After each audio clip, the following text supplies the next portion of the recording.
What's going on, Cougar fans? Peter Borkowski here on the Cougar Sports Network, bringing you this edition of Coaches Weekly. And once again, I'm joined by head coach of CUC men's basketball, Coach Surles. Welcome back to the show. Excited to talk to you today, Coach.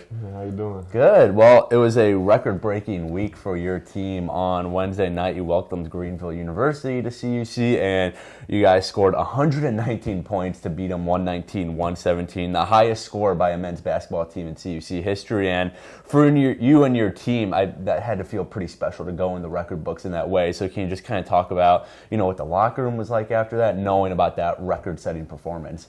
To be honest with you, we didn't even know about it until the next day. But it was a good feeling, especially being the first home game at the that's true, a home opener. Yeah, it felt good. It was an emotional win. Especially being down 2 starters. Yeah. It was a good team win. People that hadn't had opportunities got in and stepped up. Aaron Ravagni, Aaron Brown, and then guys who had been playing but hadn't produced as much had big days. Darian Williams, Joel Watson. I think it was good to see, and it was a good team bonding, win.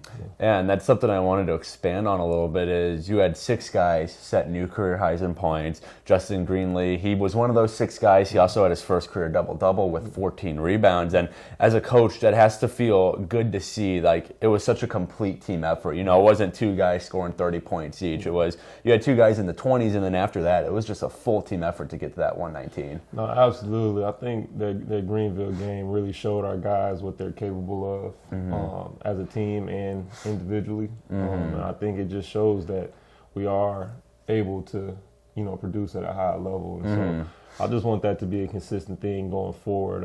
It did feel very good seeing those guys play, comfortably and just go out there and have fun with it. So, yeah, like I said, I just want to continue to build on that. Right.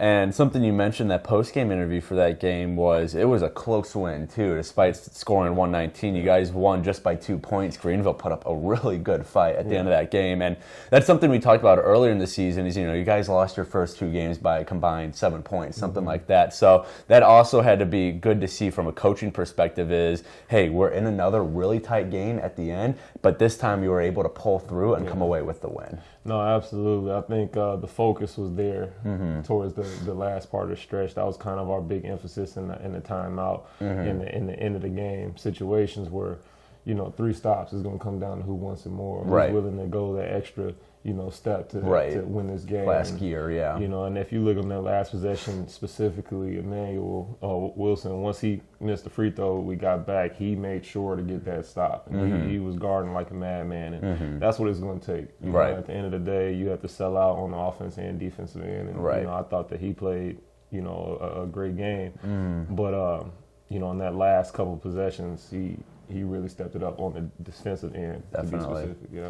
Well, and then Saturday, unfortunately, was a little bit of a different story. You welcomed Wisconsin Lutheran to CUC, and granted, they are projected to win the conference this year in the preseason rankings, And they took care of business here in Geisman. And I know a lot of things didn't go your guys' way on Saturday, but what in your opinion, what does your team need to take away from that loss? What are maybe some of the things they need to tune up in? What is kind of the big picture from that loss against, again, who's projected to win the conference this year? Yeah, to be honest, we don't even look at it as they're projected to win the conference. Right. We know that that's going to be a good team. We respect them, but we feel like we should be in that same ballpark. Right. And so what I tell my team, especially after that loss, is those good teams that we've played, Elmhurst, St. Norbert, Wisconsin Lutheran, that we have lost to, all 3 of those teams played in their conference championship last year. Right. For us to reach our goals and get where we want to get to, that's the level we have to play to. And I feel like we have failed to those teams because we lack consistency and execution. Okay. And so the thing about we always talk about is the top 1% of teams in college, the best of that top 1% rise to the top because of their consistency and their execution. They do the little things right. Yeah, the discipline. So that's where we have to get better at. I think Wisconsin Lutheran came in here and they just more energetic, more physical, executed their stuff, and we just were sloppy. And versus a team like that, the margin for error is not that wide. Right. So as we grow, we just had to continue to learn to be more disciplined and be more consistent, and I think we'll be fine. And the good thing about it is we get to see them again, and Might even have to play them twice, depending on how the season plays Right. out. So Definitely. yeah. And then last thing here, Coach, it's kind of been a quiet week for your team. You guys, you played last Saturday against WLC, and you don't play again until this upcoming Saturday at Edgewood. So how are you and your staff kind of using this weird week where you don't have any games, which, is few and far between once the season really gets rolling? So, are you, maybe giving a little bit more rest, preparing a little differently? Just how are you using this extended break in between games? Yeah, right now we're using it to just focus on us and what we do. Like I just talked about with the consistency, we have to continue to get better at what we want to do offensively and defensively. And right now that's what we're using it. We're not focusing on Edgewood just yet. Okay. But, it's basically our principles, how we're going to execute it, and being able to do that when we're tired, when we're going through something or, had a long day, still being able to lock in and focus and do what we do. And we're really using this time to compete, albeit, we have been very competitive. At the end of the day, after 7 games, we're 3-4. And, we want to continue to build that edge. And, right. It doesn't sit well not only with my staff, but the team, the players, they feel that as well, that we can be better than what we have been, albeit we have been, fairly good.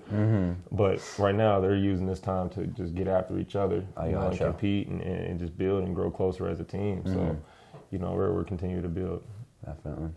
Well, CUC men's basketball, their season continues, like I said, this Saturday with a trip to Edgewood College. Coverage for that match with tips off at 1 p.m. can be found at our website, cucougars.com. Coach Surles, thanks again for joining me today, and good luck this upcoming Saturday. I look forward to talking to you again same time next week. Absolutely. But until then, this is Peter Borkowski signing off of the Cougar Sports Network and wanting to say, as always, go Cougars.